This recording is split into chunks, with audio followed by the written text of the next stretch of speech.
Nowhere else in this country, from sea to sea, does nature comfort us with such assurance of plenty, such rich and tranquil beauty, as in those unsung, unpainted hills of Pennsylvania. Rebecca Harding Davis.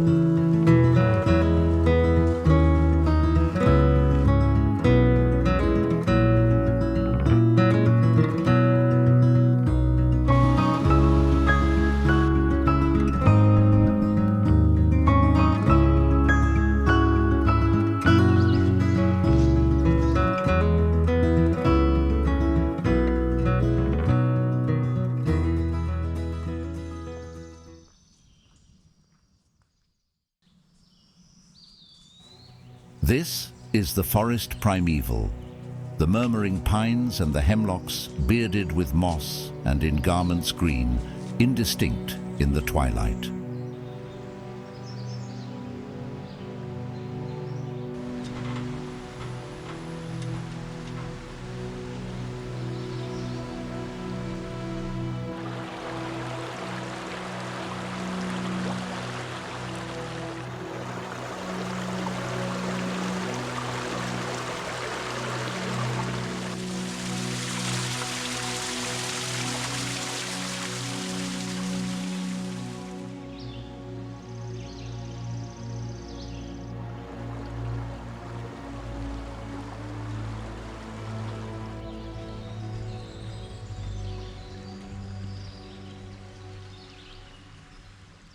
Good morning and welcome to the Forest Cathedral here at Cook Forest State Park.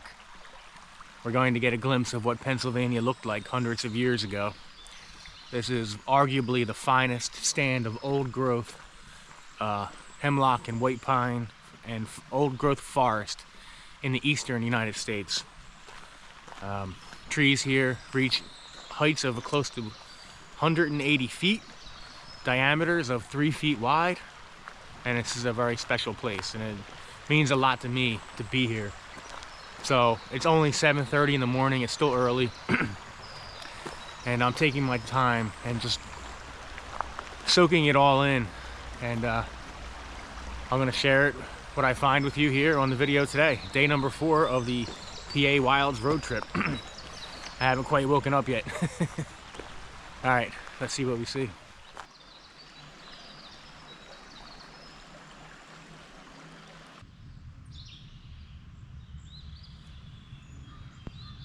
So we're here at this place called the Log Cabin Inn, and I think there's some interpretive displays inside, but it's not open right now, so I guess it's not open yet, or maybe it's not open during the weekdays, I don't know. So that's okay, we'll try again later in the afternoon. But piece of old equipment here, and beautiful log cabin structure. So the start of the Longfellow Trail is up here, so we'll begin our true hike into the Forest Cathedral.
sometimes it can be hard to film in a place like this to really show the scale, the grandeur of these trees.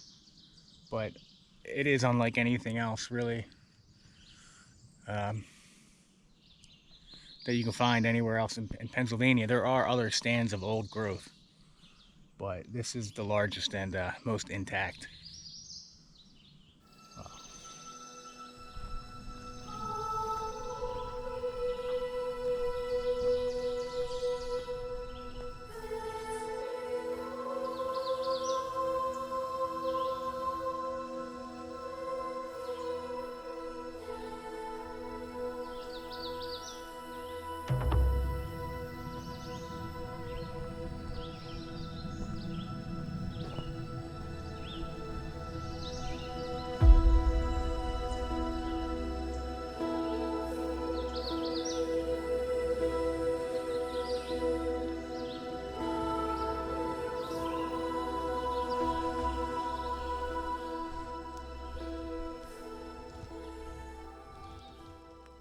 We're up on the Indian Trail now, and we're going to make a loop. So we're going to the top of the hill.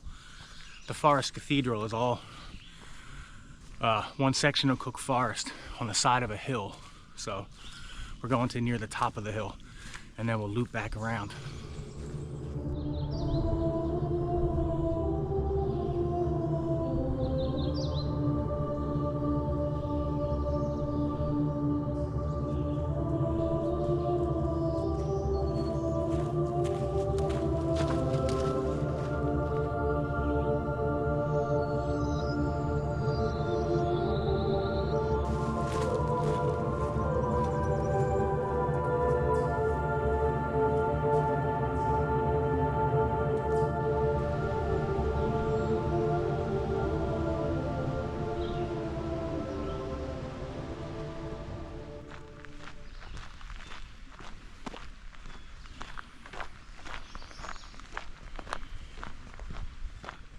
All right, so we've made it down to the bottom of the hill.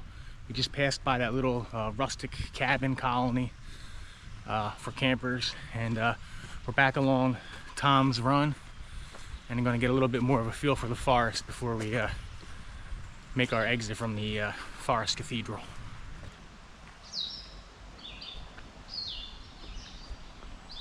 All right, just continuing along Tom's Run here, and making my way back to the car. And I don't know, didn't quite hit me the same way as it has the other times I've been here.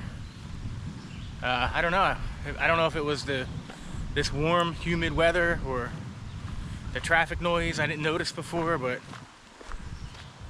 I don't know. I've seen a lot of trees that looked like they had fallen or were dead. Still amazing place, absolutely. Maybe I'll come back in the evening, but I'm gonna go get some breakfast because I'm hungry. Because of my love for trees and eastern old-growth forests, I did some research when I got home from the trip and discovered this saddening article from the Cook Forest Conservancy. The article from the Cook Forest Conservancy is entitled "Fallen Giants of Cook Forest," and it is written by Dale Luthringer, the Cook Forest State Park naturalist of many years. And it goes on to say, it is with great regret that I inform you that both the Longfellow pine and the Seneca pine succumbed to a microburst on the 4th of May, 2018. A fast-moving microburst came through the area early Friday evening, with winds reported near 70 miles per hour. First-hand accounts state that the duration of severe heavy wind in the park was likely a mere 5 minutes. Many tall pines are down, and to conduct a complete assessment will take time, but a preliminary brief cruise of trails in the heart of the cathedral note mostly all recently felled trees suffered trunk failures, with most trunk failures being at the 40 to 60 foot height range. There are still 2 tall upper 160 foot class pines standing near where the Longfellow was that I haven't measured in close to 10 years.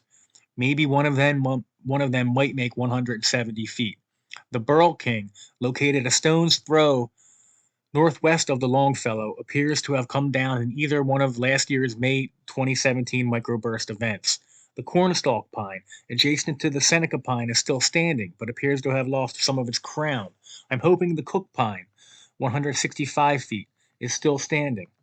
So as it stands, the current tallest pine in Cook Forest and Pennsylvania is one between the Seneca and Mohawk Trail, last measured at 170.5 feet several years ago. The current statistics I have for the PA state champ would have to reside at Heart's Content Allegheny National Forest, with the Heart's Content pine last measured at 160.5 feet.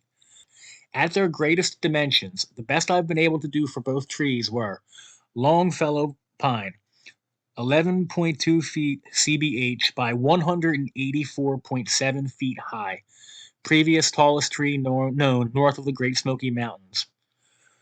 Both the Longfellow and Seneca have been in decline for years, and it goes on and on. So I did notice some openings in the canopy of the forest, and it was not due to the hemlock woolly adelgid, but it is in fact due to a storm and old age.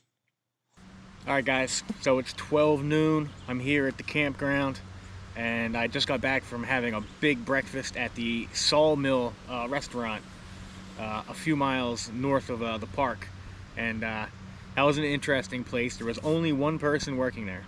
One poor lady working. She had to do the cooking, do the cleaning, do the taking the orders, everything. So but for 12 bucks I got a huge omelet, and it was really good, so I was happy with that. Got a full belly now, and I'm just lounging by camp.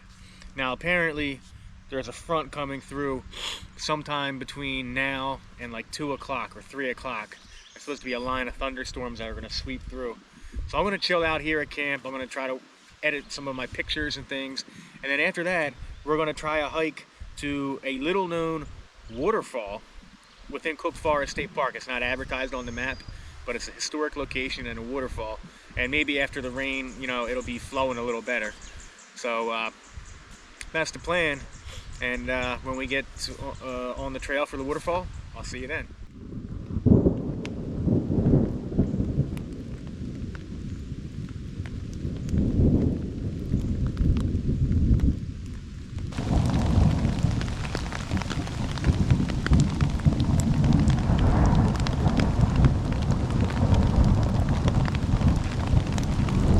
Got ourselves a real doozy of a thunderstorm going on right now.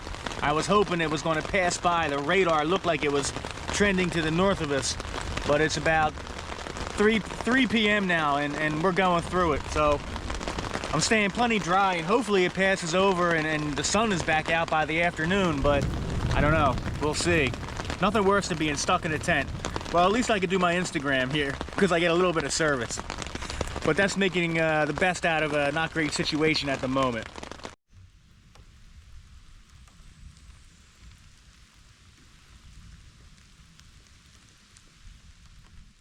All right, the thunderstorm has passed, the sun is back out, the forest is looking very inviting, and we're going to attempt to find this waterfall on Henry's Run, the Sawmill Falls on Henry's Run.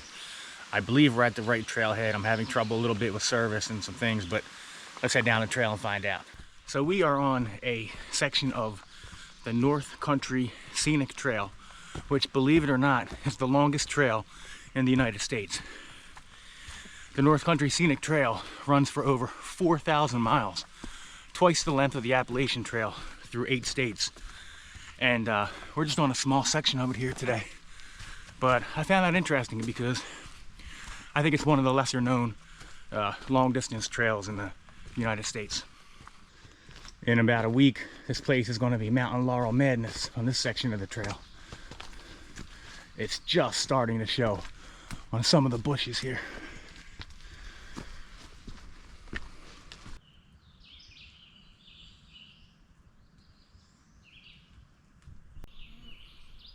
We've been climbing uphill a few hundred feet. It's cooler than it was, but it's super humid. I'm soaked in sweat. But look at this beautiful view. Scary overlook down on the Clarion River.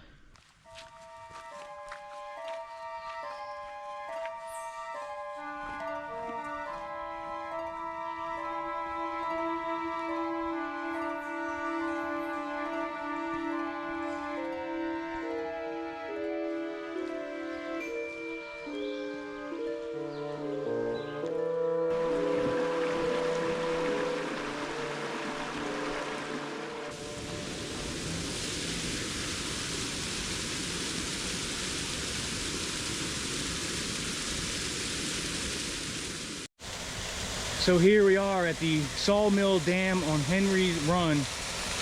This is an old dam related to a sawmill operation. I guess the waterfall was used for water power. Beautiful hand-laid stone, dating to the 1800s.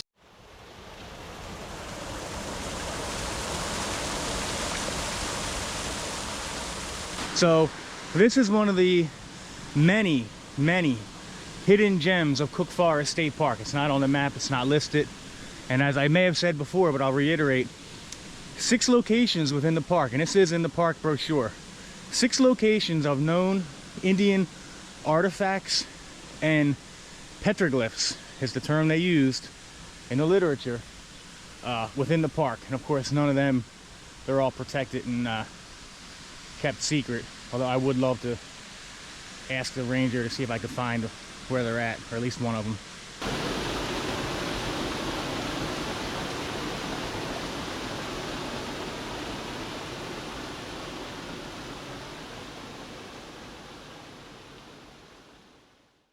All right, guys, day 4 is pretty much in the books. I just, after leaving the waterfall, I went and got myself a cheeseburger and a beer at a local restaurant, the Knotty Pine, I think it was called, right up the street from the campground. It's pretty good, not bad. And for dessert, I have a little treat here. I have some cookies here that were made by my dear friend of the channel, Debbie, who I was able to meet in Cross Fork. And I would have put her on camera, but she didn't want to be, she was camera shy, which is fine. So I'm gonna try these cookies now for dessert, and they look so good.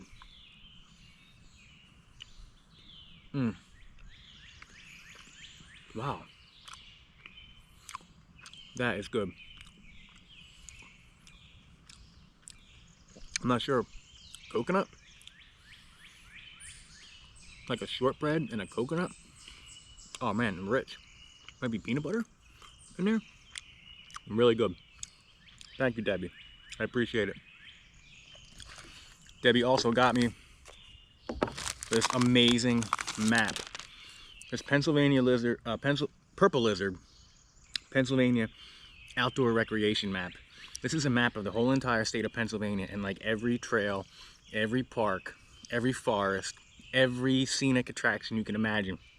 This map is mind-blowingly awesome. So thank you so much for that, Debbie. Now I'm going to be calling it early night tonight. No campfire, and I hope it doesn't rain, but I think there's a good chance it will. So I want to have as much packed as I can, so I can make a quick exit out of here tomorrow, and I'm not doing too much back and forth if it's muddy or anything like that.